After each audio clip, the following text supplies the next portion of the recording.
Ano? Let's go? Di ka na.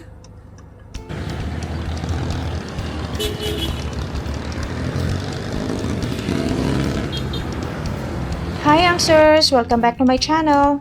So, kakatapos lang ng SB19 Homecoming Concert and I will be flying back to Taiwan the next day. So, before that, gusto ko muna mag-enjoy dito sa Pilipinas at sulitin ang aking vacation leave. The nearest place na naisip namin is going to South. So, no plans at all. Pure road trip lang tayo. So, here we are at South Luzon Expressway and we're on our way to Laguna. Kala namin maliit lang ang Laguna.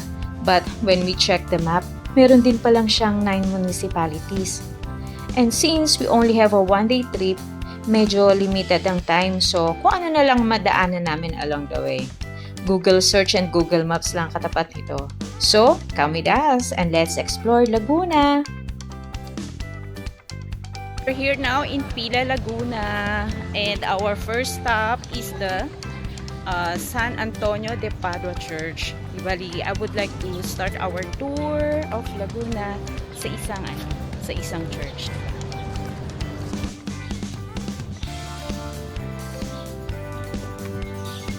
Dito sa Pila, Laguna, must visit dito ay ang Old St. Anthony of Padua Church.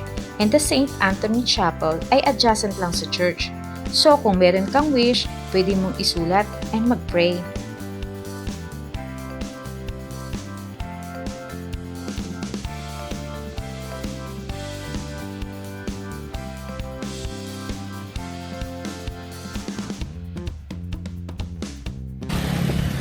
First, so after church, we're going to go to the historical plaza where you can see yung mga old houses, parang sa vegan din.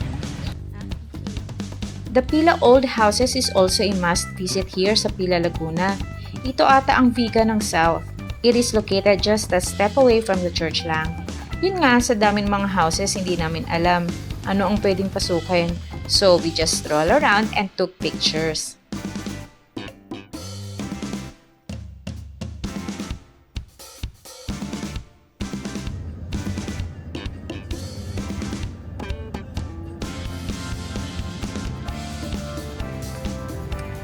So we're here in Santa Cruz, Laguna, and one of the things that you can do here is to try the Quezon Puti daw. So right now we're going straight to the Bagong Bayan and then we're gonna look for the Quezon Puti. Sige, magkano ba ito sa 5? Apat na. One of the place you can buy dito na Quezon Puti is sa roadside lang. So try natin.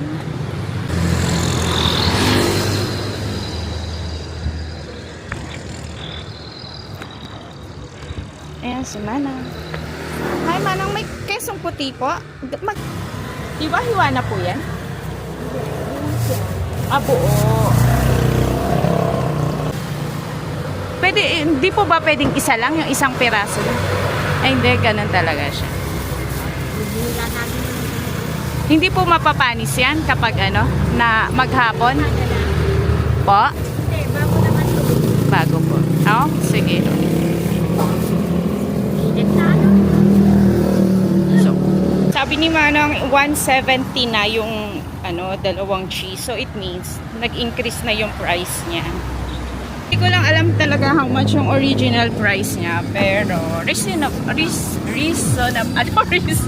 pero mura pa rin naman yung 170. So guys, ito yung niya, yung balot. Yeah, sobrang laki. But yung loob niya is ganito lang. Tenen, parang itsurang sabon.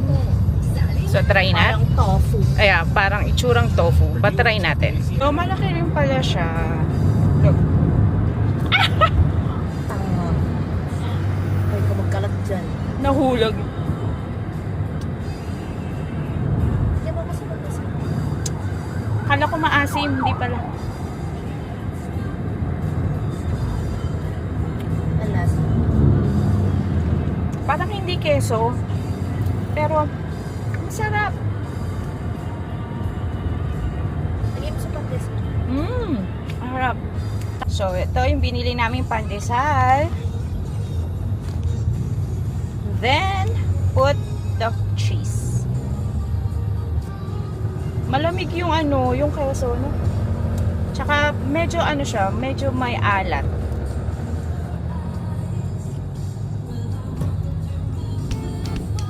Ito gawa sa gatas ng baka. Kalabaw.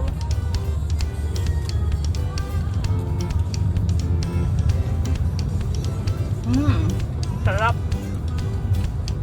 Perfect. Hi friends, welcome to Pagsanhan. We're gonna take a rest first and then look around dito sa kanilang church and then yung kanilang government hall. Based on Google, Pagsanhan, Laguna is the tourist capital of Laguna dahil sa Pagsanhan Falls. Anywhere madami kang makikita boat ride going there. Dito kami nagpark sa labas ng Our Lady of Guadalupe Church. Ito ang pinaka-oldest church sa Philippines. So friends, another church in our itinerary. And pumasok muna kami dito sa may Pagsanhan Church kasi medyo mainit sa labas. So po, ano po maganda pang puntahan dito sa Pagsanhan? Bukod sa falls. We asked someone kung ano pa sana pwedeng puntahan beside Pagsanhan Falls. Pero ang lagi nilang sinasabi, ang Pagsanhan Falls talaga. We wanted to go there sana, but when we asked, 3 hours pala ang boating. Back and forth siya, and the fee is 1,200 pesos per head. Kaso sobrang init that time, nasa 35 degrees. Hindi natin kakayanin, friends.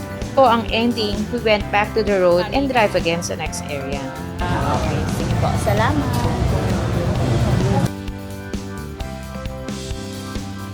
Traveling from Pagsanhan, ito, nadaanan namin ng Mahayhay, known for its beautiful falls. Grabe ang daan dito, pasigsag kaya nahilo ko.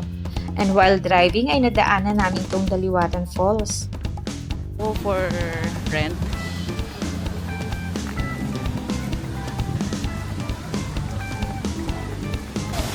Ay, parang swimming pool ka din. Ha? Anong swimming pool? Ito lang. Ito. There's a swimming pool there.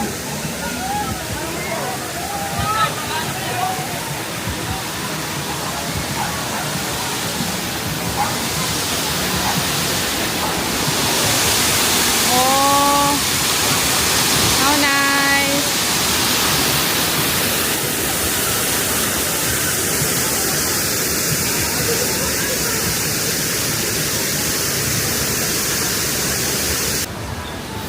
So friends, the entrance here in Diwaran Falls is 150 per head, and then the table is 600, and then if you want a cottage, 800.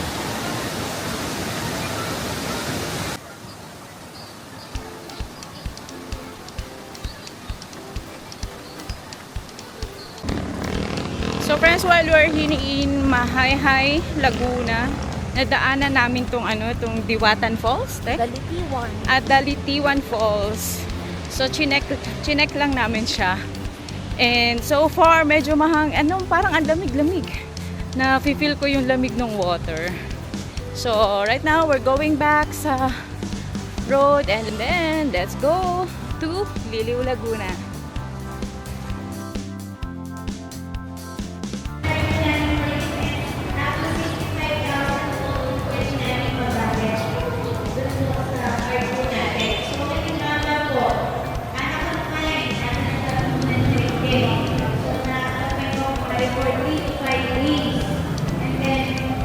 So right now, andito naman kami sa Liliw, Laguna.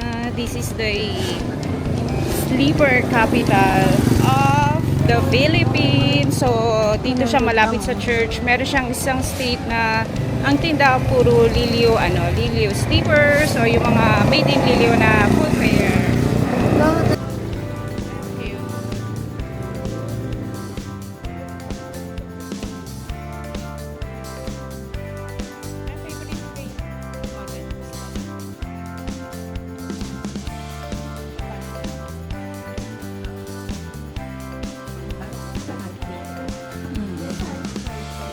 Ang cute naman yan.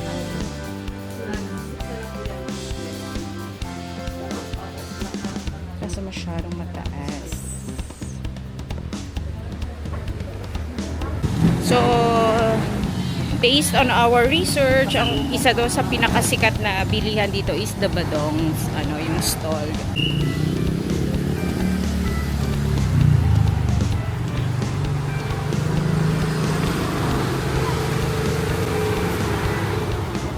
Ang palaya po ba? Kung ibigay natin. Dito lang natin. Ang pambahan ko lang kasi. Guys, look. Oh, ang cute. 700 lang. 750. 700 lang. Lambot. Grabe, ang lambot sa paa. Oh, grabe sa reaction.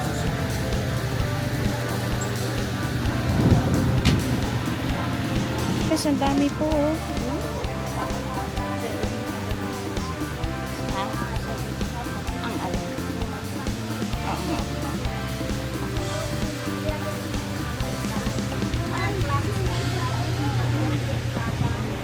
Friends, so if ever you're coming here, kailangan magdala kayo ng maraming cash kasi hindi pwede ang mga transfer. No e-wallet. Yeah, no e-wallets, no credit cards. Kaya we're going home broken hearted. We stop for a while para kumain.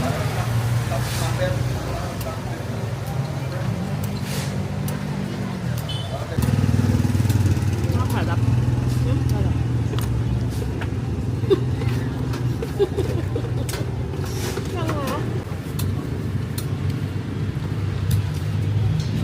Sarap, nahulog lang.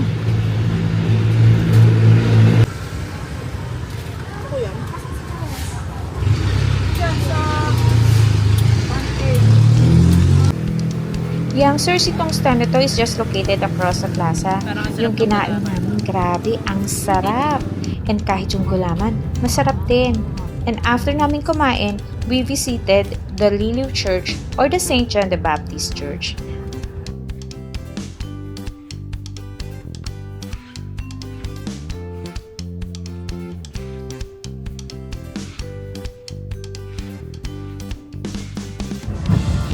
Guys, it's already 2:30 in the afternoon and we're still here in Laguna. Now, papunta naman kami ng San Pablo. Dapat papunta kami ng Cavinti para sa Pagsanhan Falls pero hindi na kami nakaabot.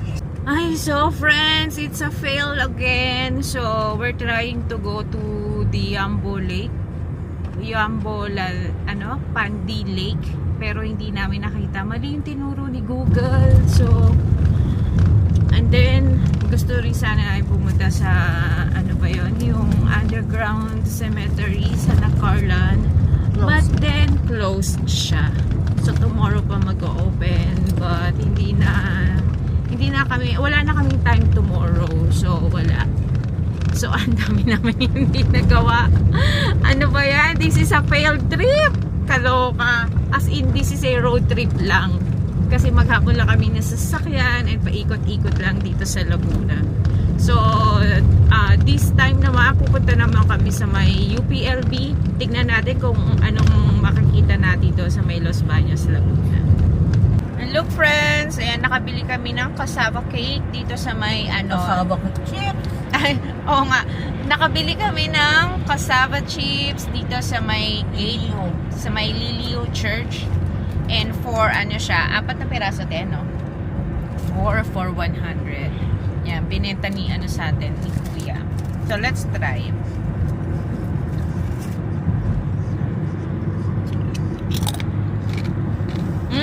Ang lutong! And it's cheese flavor. Diba, ito pala yung mga natikman namin ngayon dito sa Laguna. Hindi pa kami nakakain ng proper meal. And, ano kayo masarap pa dito sa Laguna din? Laguna, wala kami masyado. Oo, Bukupay lang alam namin. So for now, yan, dire-diretso lang ating biyahe, ang ating road trip. Kahit na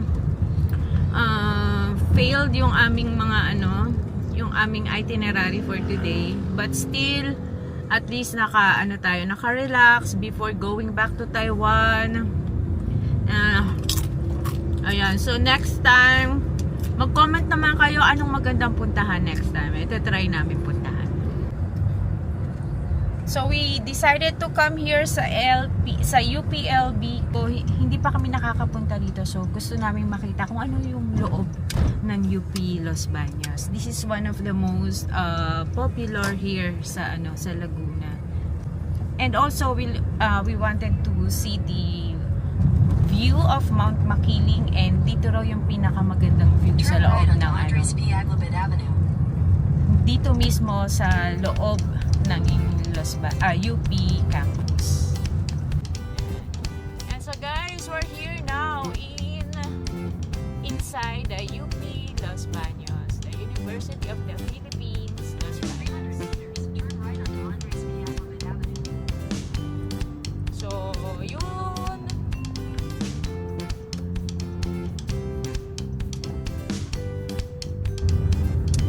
Wow! Ito pala yun, te. Ang ganda. Sharp left onto Peter.